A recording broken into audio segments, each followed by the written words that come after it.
So yeah, my name is Mindy Ulstad. I'm the chief of the Bureau of Senior Programs with the Department of Health and Senior Services. And we are the lead agency for the Missouri Master Plan on Aging. And I'm going to do a real high level overview, but if you have questions about the plan or the process, when we're finished, feel free to reach out to me directly. My information will be at the end. So the first question I always get is, why do we even need this master plan on aging? And I think it's very important that people realize that the aging population is growing in our state and the nation and globally. And so we know that by 2034, Missouri seniors, so those 65 and older or 60 and older, depending on which population you look at, will make up more of the population than children. And this will be the first time this has happened in our history. So we're actually seeing that pyramid that we currently have with older adults being the smallest part of the population and children being the largest start to reverse. So we are trying to prepare as a state to make sure that we are ready for this population shift. And the data tells us that as the years go on, this gap will continue to widen to where seniors and older adults will greatly outnumber children. So again, just trying to make sure that we're being as forward thinking as possible. So a master plan on aging, for those that haven't heard of this, is a living document, and Missouri is creating a 10-year plan for Missouri. It really is meant to enable the governor, our legislature, and also those county and local governments to really know what's going on in the state, what the needs are for older adults, adults with disabilities, and caregivers as we age in Missouri, and really is going to contain extensive input from the community, which we'll talk about how we're doing that in just a moment. But the idea is that when we have funding that can be allocated to these resources and programs, this will be a guide for the legislature or your local entities to be able to do that. A lot of people know that we have a state plan on aging, and they want to know, why do we need a master plan on aging and a state plan on aging? So this is just real high level. But a state plan on aging is a 4-year plan, and it is pretty much laid out what has to be in it by the Administration for Community Living. So the focus of our state plan on aging really revolves around the Older American Act, which is those individuals that are 60 and over, and the services that they need to support them to live in the community. And the coordination and input for that plan really is just the aging network. And with the master plan on aging, since we're calling it a master plan on aging, but it's really for older adults, adults with disabilities, and caregivers. So I forgot to say that at the beginning. But the master plan on aging is not a required plan, and it is a 10-year forward-facing plan, where the state plan on aging is current, what we're working on currently. The roadmap that we used for the master plan on aging, it really involves all the state departments that are under the governor's purview, and then all the local governments and those that are working towards that. So we really want this to be for everyone, not just the aging network.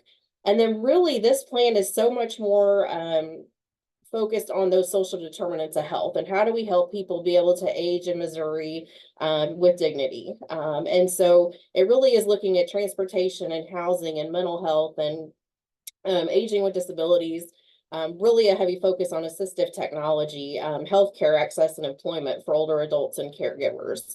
And that input really is much more extensive. So we are trying to get input from all Missourians versus just the aging network, what that we do with the state plan. So these are the major components of the master plan on aging. We seated an advisory council last year, right after the executive order was signed in January of 2023.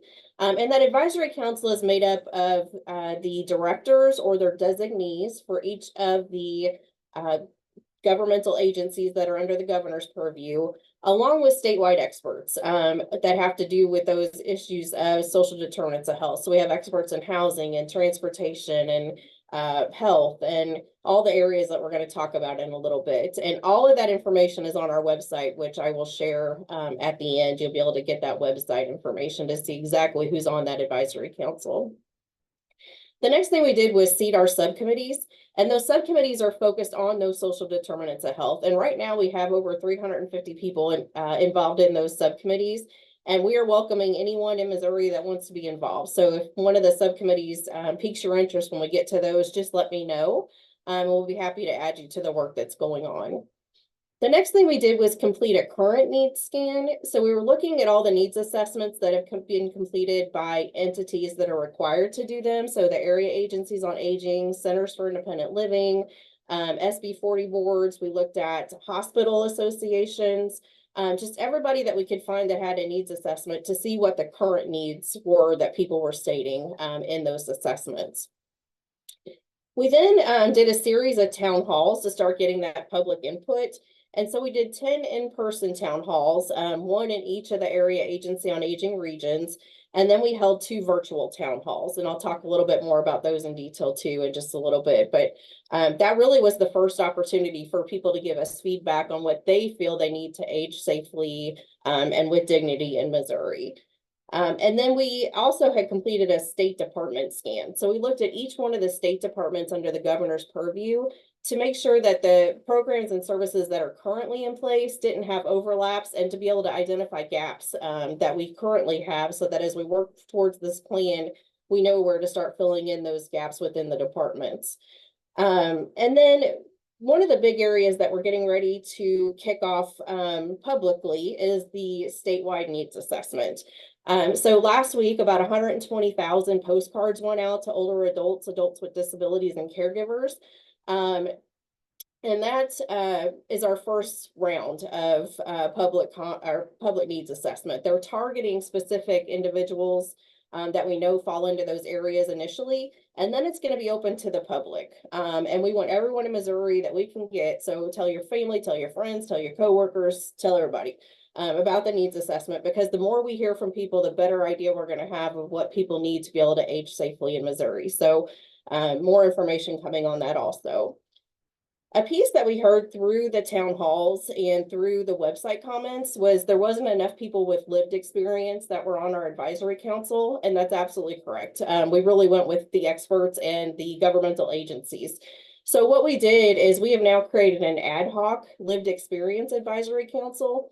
And it's made up of older adults, adults with disabilities, and caregivers. And on the caregiver side, it's made up of individuals caring for older adults caring for older adults with disabilities, older adults caring for grandchildren, and then anybody caring for someone with Alzheimer's or related dementia of any age. So it's a very wide berth with the caregiver part, but we wanted to make sure we were including everyone that we wanted to be involved in that master plan.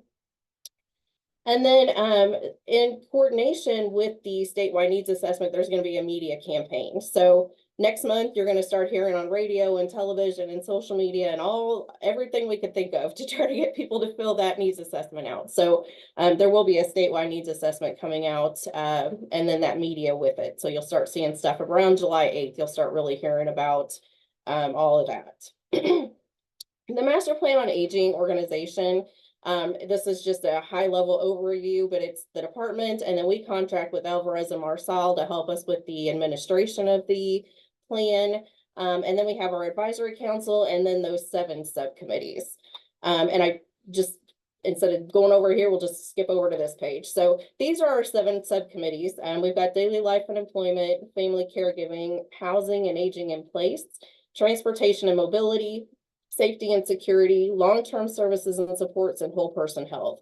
And I know this group is probably most interested in transportation and mobility. And they chose to break out into rural and urban. And what I find most interesting is that even though they did that, they're finding a lot of the similar needs. So regardless of whether it was urban or rural, we're seeing a lot of those similar needs popping up. So I'll give you a little more information on what was done with that group and what we've seen through the town halls for transportation in just a moment. At the end of last year, each one of those subcommittees submitted recommendations, and these were just draft recommendations. This was more of a check-in point and transparency for the public to know what work was going on in that first year of the Master Plan on Aging. So on our website, and you guys will get a copy of these slides, but on our website, you can go and see all the recommendations that were submitted by all 7 subcommittees, including the Transportation and Mobility Subcommittee. So you can see exactly what was submitted from that first year of work. Never want to disregard the work that's currently being done.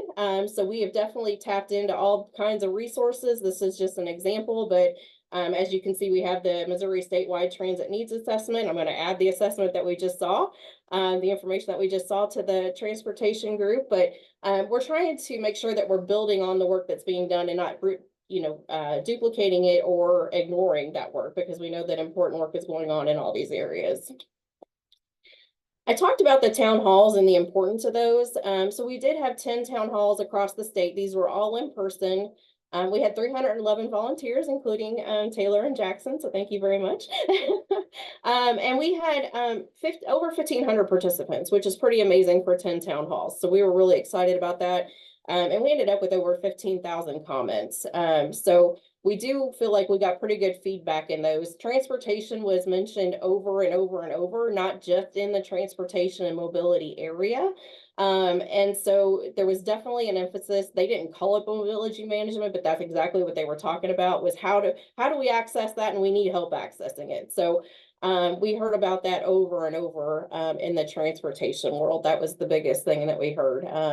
And then just that we need transportation of all kinds and more of it. So on the website, oh no, sorry, this is the virtual town hall. So we did do the 2 virtual town halls also, and that included an additional 257 individuals. So we ended up with over 1,700 individuals that participated in the town halls.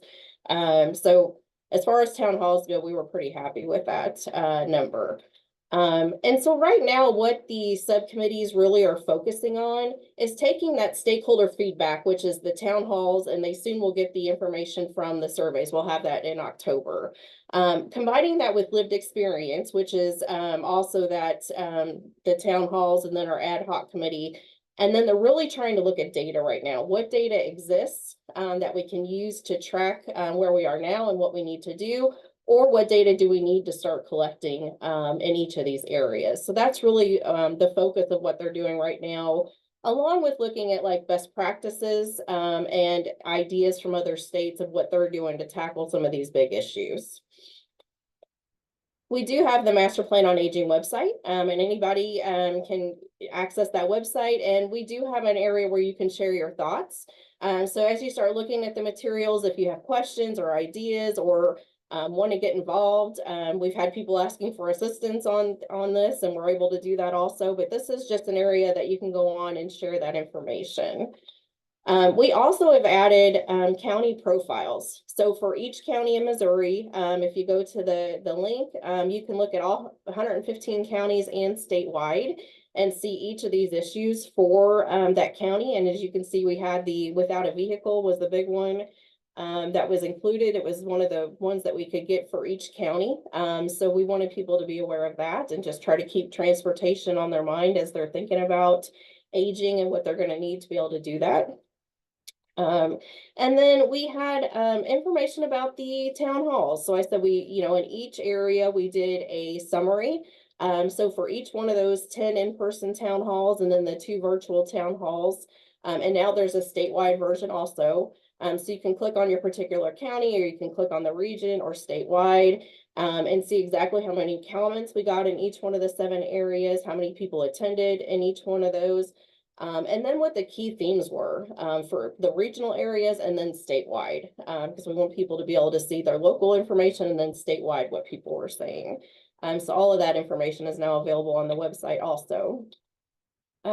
Something we just added is, even though the surveys are not currently available to the public, you can sign up now to be notified for when it is public. So that link is on the website. All you have to do is put in your name, email address, zip code, and a password. And then when the survey is released publicly, you will get a notification so that you can complete that. So we have added that to the website. Also, when it is public, we'll change that link to the public link instead of just the sign up link. So we're trying to keep that updated at all times.